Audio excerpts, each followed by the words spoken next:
నేనైతే మీకు ఒక పురుగును పరిచయం చేస్తాను. దీన్నే పేడ పురుగు అని పిలుస్తుంటారు. దీన్ని వేరు పురుగు అని కూడా పిలుస్తుంటారు. దగ్గరకు రా ఒకసారి. చూస్తున్నారు కదా, ఇది ఎక్కువగా చెట్టు కింద వేర్లలో ఎక్కువ నివాసం చేస్తుంది అన్నమాట ఈ పురుగు. ఇది సియాకారంలోనే వైట్ కలర్లోనే ఉంటుంది. ఇదైతే ఎక్కువగా వేడిని అయితే తట్టుకోలేదు. ఈ పురుగు వచ్చేసరికి ఇది వేరుశనగల్లోని కొబ్బరిలోని ఎక్కువగా నివాసం చేస్తుంది. ఇది వేరు లోపల వెళ్ళిపోయి వేర్లని కట్ చేసి మొక్కనైతే చంపేస్తుంది అన్నమాట. దీన్ని ఎలా నివారించాలో తెలిస్తే కామెంట్ చేయండి. ఇదైతే ఎక్కువగా కుళ్ళిపోయిన గత్తంలోని తర్వాత తడి నెలలో ఎక్కువగా నివాసం చేస్తుంది ఈ పురుగు. చూస్తున్నారు కదా పురుగు,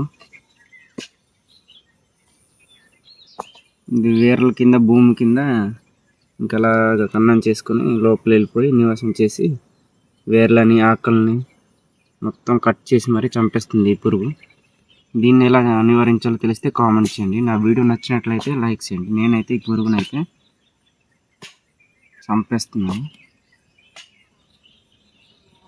చంపేసాను. మీరు కూడా ఇలా కనిపిస్తే ఈ పురుగునే చంపేయండి.